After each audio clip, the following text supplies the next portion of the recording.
Thank you, Chair. If we could, I'd like to go back and forth with the Minister. Sure. Thanks, Minister.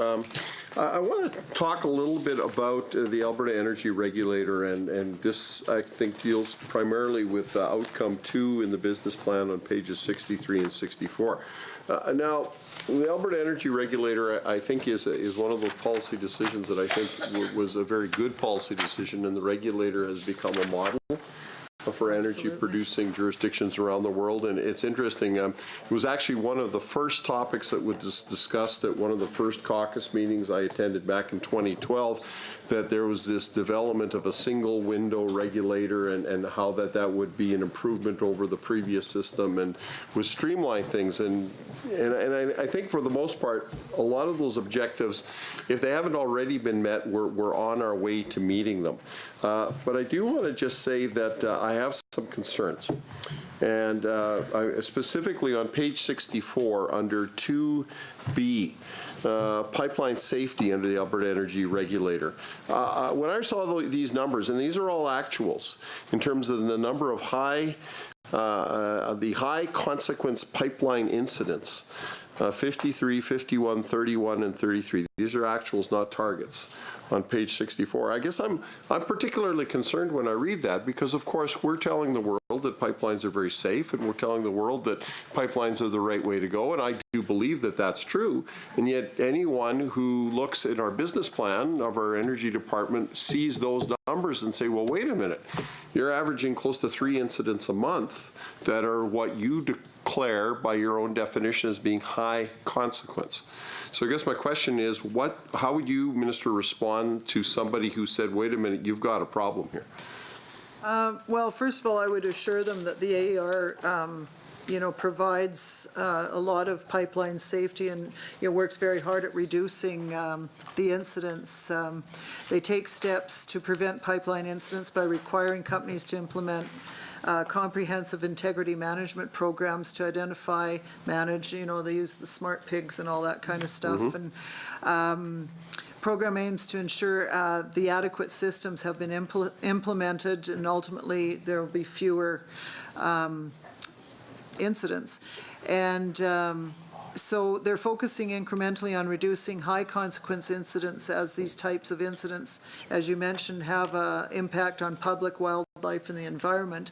So the number of high consequence pipeline incidents was 33, as you mentioned there, in 2016, 31 in 15-16, and 51 in 14-15. So over the past 2 fiscal years, the number of high consequence incidents has actually fallen 40% from the previous fiscal. And that's fantastic. I guess I wonder, is there a target to eventually reduce that number to as close to 0 as possible? No, in my world, yes. Perfect, okay. And they're working very hard to do that. Okay, great. I want to talk about another area that is brought to my attention from time to time with regards to the Alberta Energy Regulator, and that is length of time for approvals. I've raised before during question period that the comparison between Alberta and Saskatchewan, I know some people weary of hearing me talk about that. Living in Lloydminster, it's a residential hazard. In Saskatchewan, some of these small SAGD plants that produce 10,000 barrels a day can get approved from proposal to approval in less than 18 months. And in Alberta, for whatever reason, the AER is taking 4 years and more to get these things turned around. And I guess I'm wondering why the difference and what is being done to at least bring that time frame down. Yeah, and that was asked earlier, and I can't speak to other provinces and that. Sure. Most routine applications are turned around in 30 days or less, like just the, which is probably a high percentage. Some are turned over in even less. The target is 200 days for non-routine wells, pipelines, and facilities. And honestly, it depends on the complexity of some of the projects, the time. But I can tell you the AER is working on lowering some of those times and working very hard, because with an eye to competitiveness. And I mean, I'm glad you mentioned that, Minister, because, while I don't necessarily like to make the comparisons with the reality and how this plays out for a company that operates on both sides of the border like Husky Energy is that they've built 7 plants, or either built or under construction on the Saskatchewan side, and they've got plans for a similar number on the Alberta side, and they just haven't been able to go ahead with them. And why it's important is because, of course, as you know, these thermal SAGD plants have a much lower methane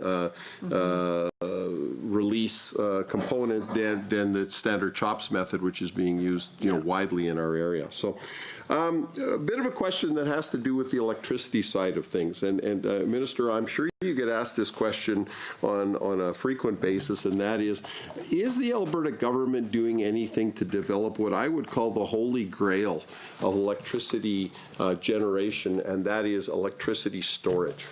I'm sure you hear it, Minister, when you go into the A&W in Fairview, that the fellows that have all the answers to all the questions in there will tell you, what are you going to do when the sun doesn't shine? What are you going to do when the wind doesn't blow? You know who I'm talking about. I've been there. And so that's of course the criticism that you get of renewable sources. And I mean, until we have a cost-effective means of storing electricity as it's generated, that is always going to be an issue. And I know a lot of work is being done worldwide with batteries and a number of other things.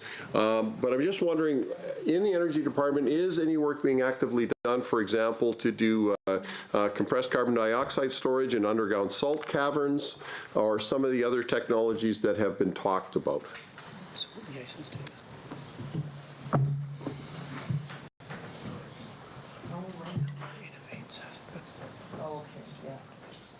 Okay. Yeah, there's a couple areas. The ISO is actually doing a study right now on dispatchable renewables. Okay. Hope to get that sooner than not.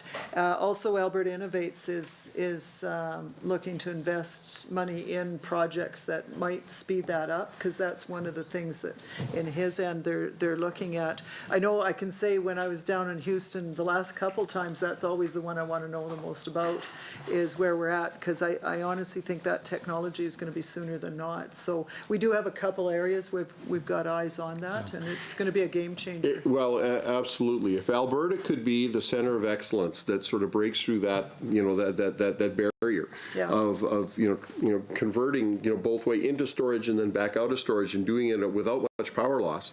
If we could be the jurisdiction that develops that, when we talk about renewable energy technologies and moving into a post-carbon economy, that's the kind of thing that I think would be incredibly exciting. I don't see any reason why Alberta can't be at the forefront of that. Well, we could be leaders in everything. Well, sure. Why not?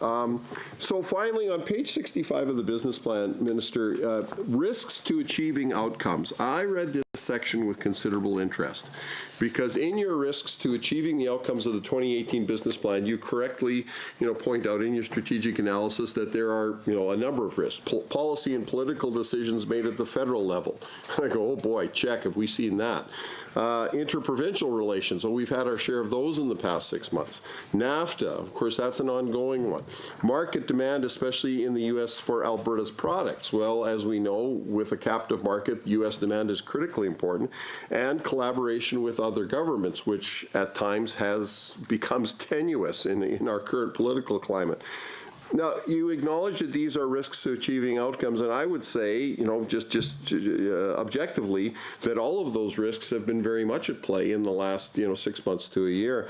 So I guess I'm curious to say, is there a specific strategic plan for overcoming these risks, and how much of your department's energy is directed towards mitigating those risks such that the objectives of your business plan can be achieved?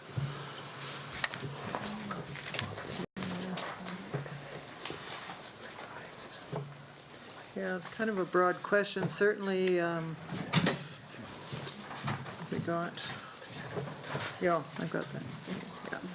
So, I guess I can just tell you some of the things that we are doing.